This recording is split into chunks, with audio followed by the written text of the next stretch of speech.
Okay, so mention not. It happens, right? Yes. It happens. So the first word is reluctantly, right? Do you know what the mean of reluctantly? Suppose आपको कोई काम करने का मन नहीं हो और आपको जबरदस्ती वो काम कराया जाए, लेकिन आप कर लेते हैं, मन तो नहीं है लेकिन कर लेते हैं वो काम, तो उस काम के लिए जो है ना आप रिलक्टेंटली बोल सकते हो, oh my God I did reluctantly this work, या आई रिलक्टेंटली डिड दिस वर्क, मतलब ये काम को मैं अनिच्छा से किया, ना चाहते हुए किया, तो इसके लिए हम लोग रिलक्टेंटली यूज करते हैं. When you do not intend to do something then you will use reluctantly, and मजबूरन आपको करना पड़ रहा है तब reluctantly. Today I did not want to go to school but reluctantly I went. आज मैं स्कूल नहीं जाना चाहता था लेकिन मैं reluctantly स्कूल चला गया, नहीं इच्छा नहीं थी लेकिन फिर भी चला गया. उसके बाद जो हमारे पास वर्ड है meticulously. oh my god, meticulously वैसे पर्सन को कहा जाता है जो कोई भी वर्क सावधानी से करते हो, पर्सन को नहीं बल्कि वैसे सेंस में हम लोग इसको यूज करते हैं जो कोई भी काम सावधानी तरीके से करते हैं, right. Yesterday I saw my mother, right, you know she meticulously cooked, she meticulously cooked, right. meticulously मतलब सावधानी से कोई भी काम करना, कोई भी वर्क करना, राइट. तो उसके लिए हम लोग यूज करते हैं meticulously. meticulously. My father irrigated the field meticulously, or you can also say my father meticulously irrigated the field. मेरे पिताजी ने सावधानी तरीके से खेत में पानी पटाया, right. So here meticulously. Now the third one is eventually. What will you call it? eventually word use करते हैं जब आप कोई भी स्टेटमेंट्स देते हैं, right. when you give any kind of statements and you are trying to end off it, आप उसको अंत करने की कोशिश करते हो, then you will use eventually. आखिरकार मैंने इस काम को कर ही दिया, right. eventually I have done this work. I have eventually done this work. So eventually हम लोग यूज करते हैं आखिरकार के सेंस में, अंततः के सेंस में. eventually I submitted my project, नहीं है, I eventually submitted my project ऐसे भी बोल सकते हो. तो eventually का यूज करते हैं अंततः आखिरकार के सेंस में, राइट. उसके बाद है deliberately. oh my god, right. deliberately आपने किसी को जानबूझ करके थप्पड़ लगा दिया, जानबूझ करके, तो आप बोल सकते हो आई deliberately slapped him or her, right. इस तरह से बोल सकते हो. फिर बाद में रीजन पूछा जाएगा क्यों आपने थप्पड़ मारा, कहना सर मेरे से इसने बदतमीजी की थी, that's why I slapped, I deliberately slapped. deliberately मतलब होता है जानबूझ करके, राइट. मतलब ऑन पर्पस, इंटेंशनली कुछ भी करना, उसके लिए हम लोग यूज करते हैं, क्या यूज करेंगे, deliberately. क्या बोलोगे, deliberately, राइट. उसके बाद है promptly. promptly का मतलब होता है तुरंत, promptly का मतलब तुरंत समय पर, right. promptly. she promptly replied my email, मतलब उसने मेरे ईमेल का तुरंत ही जवाब दे दिया, right. she promptly responded. she promptly responded मतलब उसने तुरंत ही जवाब दे दिया, राइट. तो उसके लिए हम यूज करते हैं promptly का. किसका यूज करते हैं, अरे बोल नहीं रहे हो, किसका यूज करते हैं, promptly का यूज करते हैं, right. she remarkably presented her presentation, right. so remarkably मतलब बहुत ही प्रभावी ढंग से.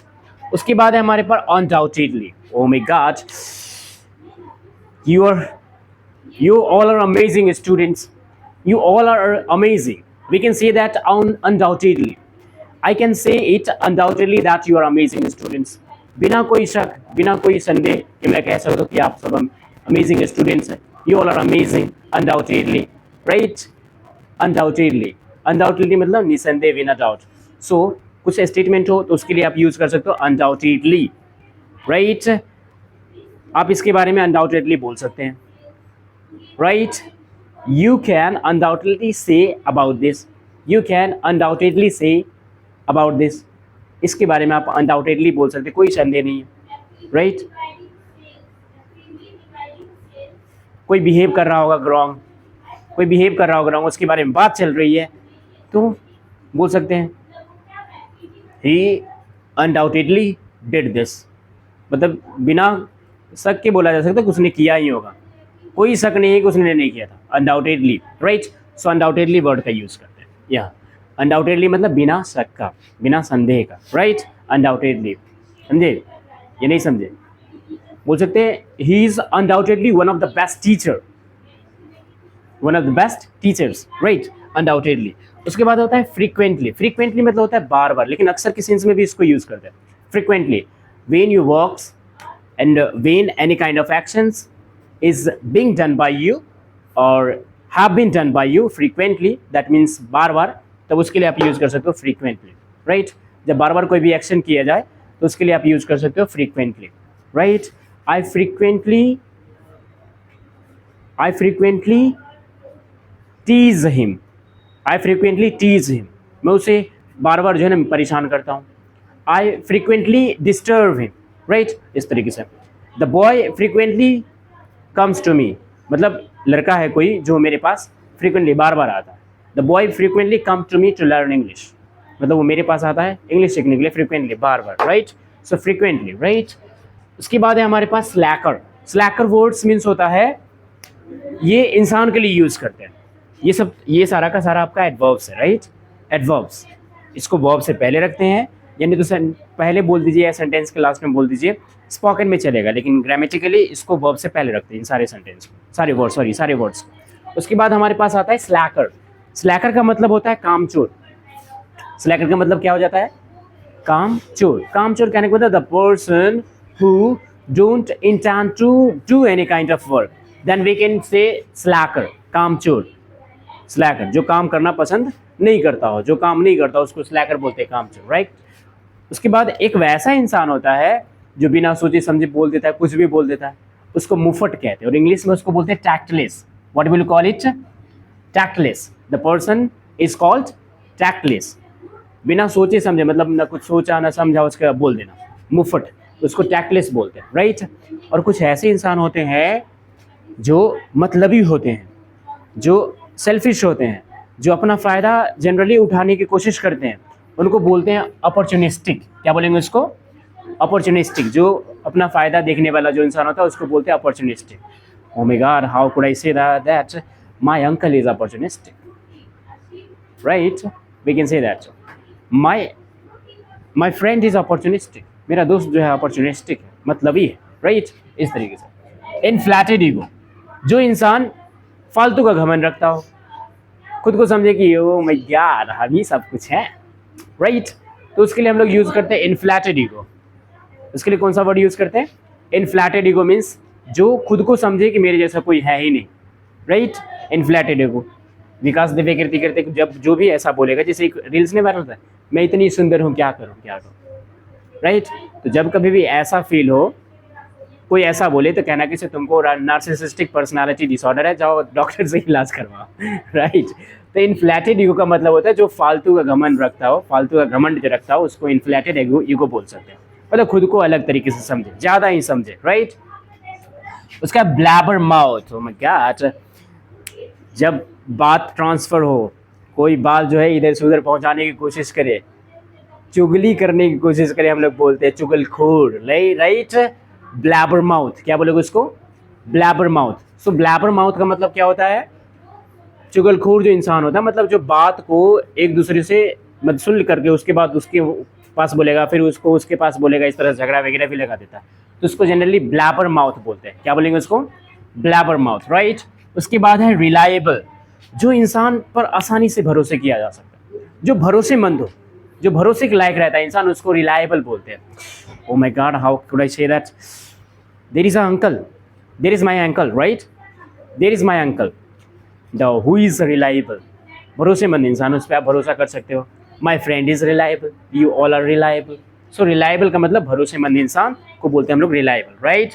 उसके बाद होता है stubborn. Oh my God, stubborn, stubborn जो अड़ जाए कि नहीं मैं सही हूँ तो मैं सही हूँ, मैं यही करना चाहता हूँ तो यही करना चाहता हूँ, बस केवल हाँ, जिद्दी जिसको बोलते हैं हम लोग, स्टबर्न, स्टबर्न, राइट।